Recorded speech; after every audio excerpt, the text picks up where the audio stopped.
जहाँ के लड़के कह रहे ज्यादा साहब कुछ चाहिए भी नहीं, एक गुटखा दिला दो। हमारे लिए सबसे बड़ी सवाल ये हो जाता, सब कानून तोड़ने वाले कानून बनाने वाली विधानसभा में, कानून तोड़ने वाले कानून बनाने वाली संसद में, ये कैसे मुमकिन है? और वो भी हम देश के सबसे बड़े लोकतंत्र में चर्चा कर रहे हैं। अनंत सिंह जी के दो बातें मैंने देखी रिसेंटली। एक पत्रकार ने उनसे पूछा कि आप मंत्री बनेंगे, उन्होंने कहा बुखार चढ़ गए भाई, सब जवाब ना दे हम। अभी की बात बता रहा हूं इस इलेक्शन की। और तुरंत उन्होंने मतलब शायद कफ निकल रहा था, पत्रकार के सामने ही उन्होंने पीकदान मंगाया, थूका उसमें। एक पत्रकार और उसने कहा कि एनडीए के टाइम में भी तो यहाँ पे मर्डर हो रहा है, तो वो आगे बढ़े हल्का सा ऐसे, अब बोले हम तोहरा के अब वही मार दी तब। अरे उसने कहा साहब आप तो सरकार है, तो बचाई के तो बचाई के। तो जो आदमी इलेक्शन के टाइम और इस तरह से बेबाकी के जबान बातें कर रहा है, मुझे नहीं लगता उस आदमी। और मैं अगर यहां भी पूछ लूं, जो हमारे लोग बैठे, बाहुबलियों को टिकट देना चाहिए राजनीतिक दलों को? हाथ खड़ा करके बता दीजिए ना, है ना? आप देखिए एक भी व्यक्ति यहां नहीं कहेगा कि साहब बाहुबली को टिकट देना चाहिए, लेकिन राजनीतिक दल उसे जीत की गारंटी मानते हैं।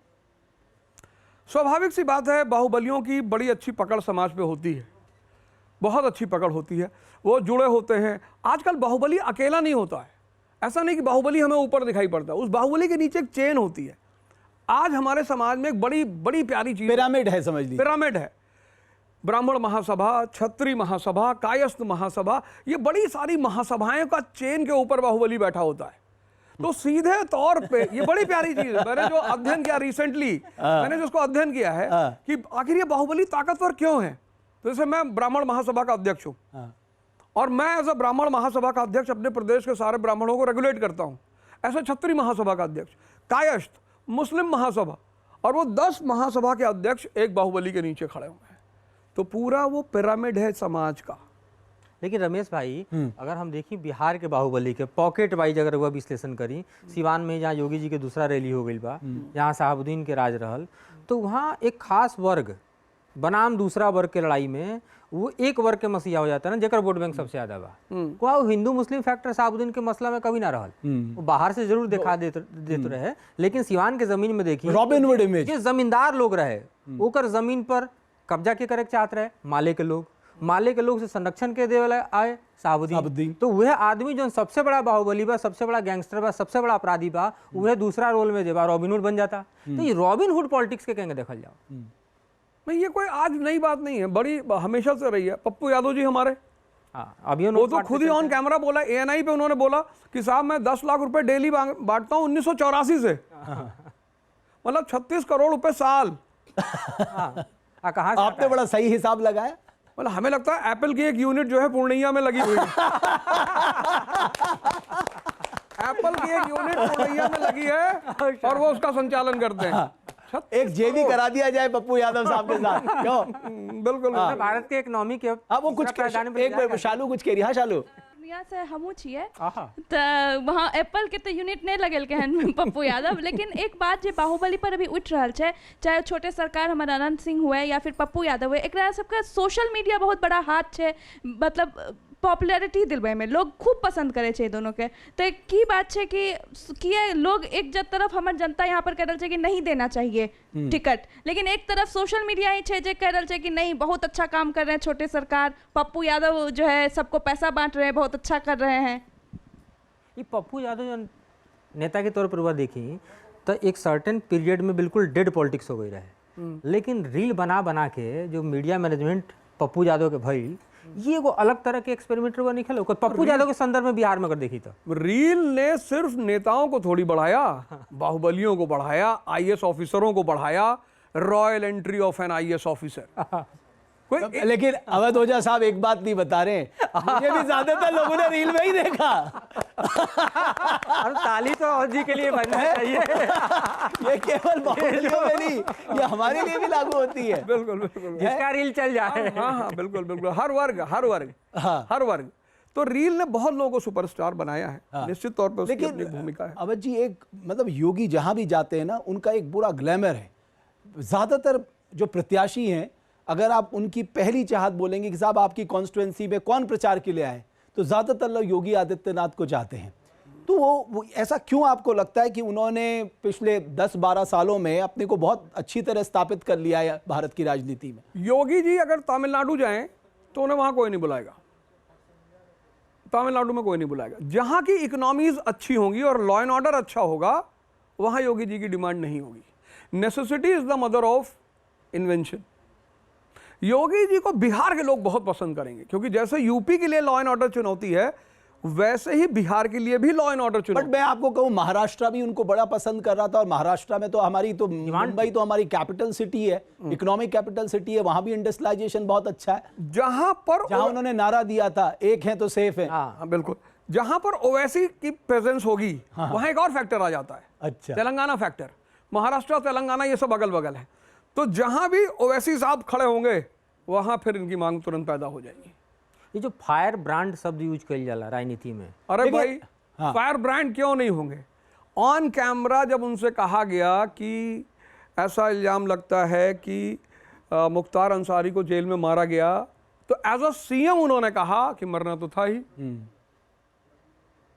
मतलब जिस तरह से वो बयान देते हैं कि ताजमहल का नाम राम महल कर दिया जाए, बोले बिल्कुल क्यों नहीं किया जाएगा, इस पे विषय खोज होनी चाहिए। तो जब कोई पॉलिटिशियन आउटस्पोकन हो जाता है तो जनता उसे बहुत पसंद करती है। लेकिन मैं वापस मोकामा की लड़ाई ना मधुरेंद्र भाई, एक तरफ सूरजबान की पत्नी है वो जेल में है, दूसरी तरफ आपके अनंत सिंह हैं, तो ये लड़ाई बड़ी दिलचस्प। आपको लगता है बिहार की राजनीति में अगर फोकस सीटें देखी जाए तो ये एक बड़ी फोकस सीट है? बिल्कुल फोकस सीट है, और राजनीतिक वर्चस्व से ही आर्थिक वर्चस्व को बनाए रखा जा सकता है। ये लड़ाई सिर्फ राजनीति की नहीं है, ये आर्थिक ताकत को बनाए रखने की लड़ाई है। हर आदमी अपने वजूद को बनाए रखना चाहता है, तो उस वजूद को अगर बनाए रखना है तो सत्ता में रहना बहुत जरूरी है। लेकिन सिवान की जब बात करते हैं मधुरेन, तो यूपी के मुख्यमंत्री 48 घंटे बाद दूसरी बार सिवान पहुंच गए। योगी ने यहां क्राइम और करप्शन पे चोट की, माफिया के खिलाफ हुंकार भरी। तो सिवान में रघुनाथपुर खासकर उनका फोकस एरिया है, वहां से शहाबुद्दीन के बेटे आरजेडी के टिकट पे चुनाव लड़ रहे हैं, यानी सिवान जीतने को भी एक बड़ा अपना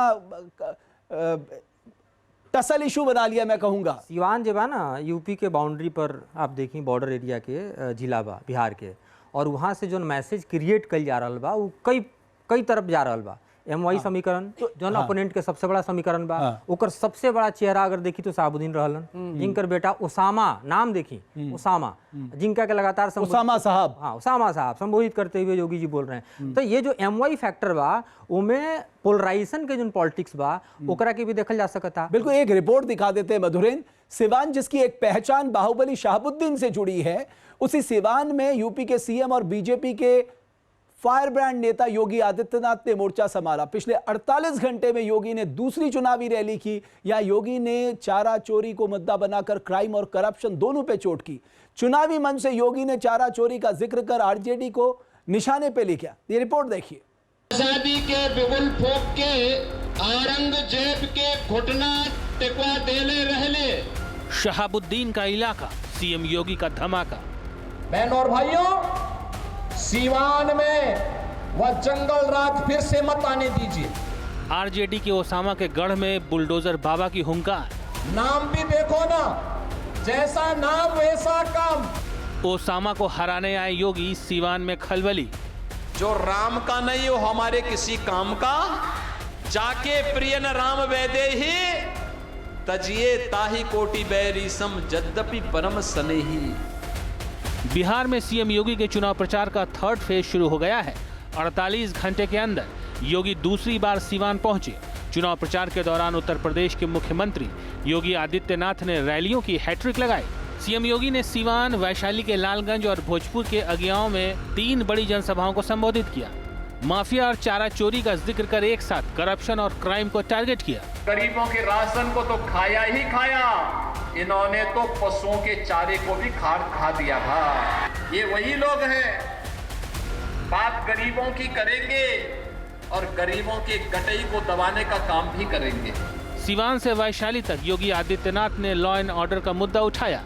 कहा जैसे यूपी में माफिया खत्म हुआ, वैसे ही बिहार में भी दोहराने के लिए एनडीए का समर्थन करें। वही लोग हैं जिन्होंने बिहार में माफिया राज ला करके यहाँ के व्यापारियों के सामने यहाँ की बहन और बेटियों के सामने, यहाँ के नौजवानों के सामने पहचान का, सुरक्षा का और सम्मान का संकट खड़ा कर दिया। योगी ने सीवान की रैली में कहा कि अब यूपी दंगा मुक्त हो चुका है, माफिया या तो राज्य छोड़ चुका है या जहन्नुम पहुंच गया है। सीवान की धरती से हुंकार साफ इशारा करती है कि क्राइम और करप्शन को मिटाना एनडीए के एजेंडे में सबसे ऊपर है। एनडीए ने कहा था ना यूपी में कि आएंगे, माफिया राज यूपी का समाप्त करेंगे, दंगे फसाद समाप्त करेंगे। बहन और भाइयों, 8.5 वर्ष में एक भी दंगा नहीं हुआ। अब यूपी में दंगा नहीं, सब चंगा है। बिहार में सीएम योगी के ताबड़तोड़ चुनाव प्रचार ने नैरेटिव बदल दिया है। कास्ट पॉलिटिक्स, वोट चोरी और बूथ पर मुस्लिम महिला वोटर्स की पहचान के इर्द गिर्द घूम रही बिहार की चुनावी राजनीति को सीएम योगी की एंट्री ने भोथरा कर दिया है। योगी ने विकास, विरासत और माफिया राज के मुद्दे को उठाकर विपक्ष के नैरेटिव को ध्वस्त कर दिया। इससे जाति का मुद्दा भी कुंद हो गया है। सीएम योगी की सभाएं उन इलाकों में करवाई जा रही हैं जहां एनडीए कमजोर माना जा रहा है। यूपी के मुख्यमंत्री योगी आदित्यनाथ सुशासन और हिंदुत्व के चेहरे के तौर पर खासा राजनीतिक असर रखते हैं। वोटिंग की तारीख जैसे जैसे करीब आ रही है, उनकी रैलियों की मांग भी बढ़ रही है।